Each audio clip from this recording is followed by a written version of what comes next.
Lailatul Qadri khairum min alfi syahr. Malam qadar ni sebagaimana yang disebut oleh ulama, makna qadar tu adalah takdir ilahi, dan ada kata makna qadar itu dengan makna kemuliaan yang besar.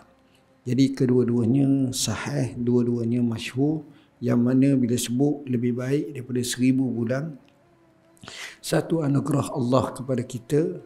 Dan malam qadar ni ada dua golongan. Satu yang diharamkan untuk dapatnya dengan sebab mereka hidup dalam keadaan hancur ataupun hanyut. Yang kedua, mereka yang berjaya. Dalam golongan yang berjaya ni ada dua golongan. Satu yang ambil secara minimum, satu lagi mengambil secara maksimum. Adapun cara minimum, orang yang sembahyang mansalla al-isya jamaah, siapa sembahyang isyak berjemaah pada malam tersebut, maka dia telah mendapatkan malam qadar.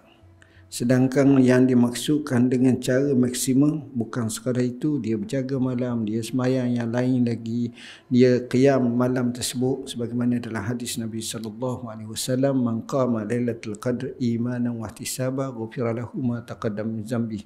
Siapa yang bangkit ataupun melaksanakan qiyam malam qadar dengan sungguh-sungguh, maka Allah ampun dosa dia yang terdahulu dan yang telah lepas daripada itu. Maknanya malam qadar ni adalah malam yang cukup hebat. Aisyah radhiyallahu anha mendanya Rasulullah SAW, ya Rasulullah, iza wafaqtu lailatul qadar, jika sekiranya aku bertembung dengan malam qadar, apa yang sepatutnya aku katakan? Rasulullah SAW menyatakan bahawa quli Allahumma innaka afuwun tuhibbul afwa fa'fu anni. Katakanlah, Allahumma innaka afuwun tuhibbul afwa fa'fu anni. Kalimah afu di situ adalah satu kalimah yang memberi makna harapan keampunan daripada Allah dengan sungguh-sungguhnya. Dan dia ada beza sikit antara afu dengan ghafur. Ghafara dengan afwa. Di mana kedua-dua ni memberi makna, ada perbezaan yang disebut oleh sebahagian ulama. Ini kalau kita baca dalam doa ketika kita duduk di antara dua sujud, kita baca yang pertama Rabbi ighfirli, tapi berakhir dengan wa'fu anni. Rabbi ighfirli warhamni wajburni warfa'ni warzuqni wahdini wa'afini wa'fu anni.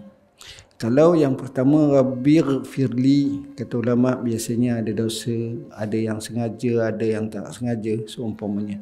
Wa'fu anni ni boleh jadi dengan makna segala kesilapan, hak niat, hak kecil, hak macam-macam. Dan ditafsirkan oleh ulama beza antara afu dengan ketika berada di malam qadar, kita minta afu daripada Tuhan. Allahumma innaka afuwun karim tuhibbul afwa fa'fu anni. Ini yang diajar oleh Aisyah, Rasulullah SAW kepada Aisyah. Maksud daripada sini yang pertama, kalau kita tengok, nombor satu dengan maksud doa. Artinya malam qadar ni kita kena banyak doa pada Allah Subhanahu Wa Taala. Yang kedua, minta keampunan. Yang ini penting, kita minta keampunan. Kerana itu adalah puncak. Jadi dengan sebab keampunan, kita dapat lesen untuk ke syurga Allah. Dapat keredaan Allah yang melayakkan kita selamat daripada neraka Allah dan seterusnya masuk ke syurga Allah Subhanahu Wa Taala. Dan malam qadar ini adalah malam yang tak perlu kita tentukan malam apa-apa, walaupun disebut oleh para ulama. Kerana seorang salafus salih ditanya, macam mana prestasi kamu pada malam qadar? Dia jawab, aku menganggap pada setiap malam itu adalah malam qadar, maka dia akan bersungguh-sungguh beribadah kepada Allah Subhanahu Wa Taala. Maka berjayalah mereka ini, dan daripada Tuhan Allah Subhanahu Wa Taala kurniakan kepada kita beberapa perkara. Pertama, tanazzalul malaikatu warruh. Itu malaikat-malaikat turun. Turun malaikat memaknakan dengan makna yang besar. Biizni rabbihim salamun hiya hatta matla'il fajr. Iaitu salam. Salam di sini dengan makna inilah yang menjadi puncak kehendak manusia. Kita bila kita masuk Ramadan, kita doa kepada Allah, Allahumma sallimni li Ramadan wa sallim Ramadan li wa taqabbal minhu minni wa taqabbala. Jadi salam ni penting. Bila kita berdoa pada Allah, kita sebut Allahumma antas salam wa minkas salam wa alayka ya'udus salam, dan kita minta kepada Allah fahayyina rabbana bis salam, maknanya salam. Sekarang ni salam ni juga merupakan tahiyatul mukmin di dunia muslim, yang Nabi sebut kalau bergaduh sekalipun wa khairuhum allazi yabda bis salam. Salam juga menjadi merupakan ucapan daripada Tuhan, salamun qaulam mir rabbir rahim. Dan salam merupakan ucapan orang-orang yang hebat kepada orang-orang yang bodoh, yang cakap, yang tak tentu hala. Wa iza khatabahumul jahiluna qalu salama.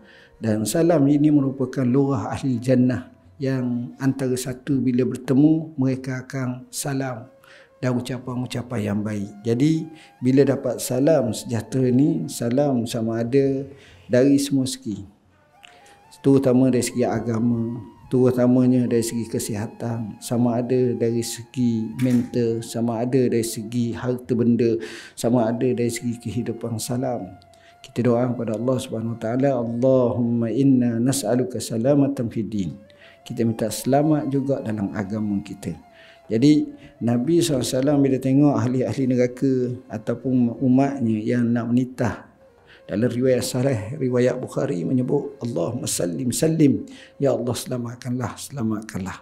Artinya salam ni cukup penting dalam kehidupan manusia. Bahkan Nabi SAW dalam hadis yang sahih menyebut ketika mana masuk ke kota Madinah Al-Munawwarah, Nabi menyatakan ayyuhan nas afshus salam wa atimut ta'am wasilul arham wa sallu billahi wan nas niyam tadkhulul jannata bisalam. Maknanya, ya hai manusia, hendaklah kamu sampaikan salam, tebarkan salam, begitu juga beri makan orang, begitu juga sambung silaturahim, dan kamu insya-Allah kamu bangun waktu malam untuk kamu salat ketika mana manusia sedang tidur, nescaya kamu akan masuk ke syurga Allah dalam keadaan sejahtera. Jadi ini di antara ucapan yang disebut oleh malaikat yang sifatnya Allah Maha mengurniakan kepadanya di doa untuk orang-orang yang baik, orang-orang yang saleh pada malam qadar, malam Lailatul Qadar. Justru marilah sama-sama kita mengambil semangat malam qadar ini untuk kita berdoa kepada Allah dengan banyak-banyak. Sekadar itulah aku qauli hadza wa astaghfirullahal azim li wa lakum. Bismillahirrahmanirrahim. Allahumma faqihna fid din, alimna ta'wil. Allahumma adrikna lailatal qadar. Allahumma yassir umurana wa haqiq raja'ana. Allahumma alih baina qulubina. Allahumma ja'al jam'ana hadza jam'an marhuma wa tafarraqana min ba'dihi tafarruqan ma'suma. Allahumma rabbana atina fid dunya hasanatan wa fil akhirati hasanatan wa qina azabannar. Wa sallallahu ala sayyidina Muhammadin wa ala alihi wa sahbihi sallam walhamdulillah. Taqabbalallahu minna wa minkum.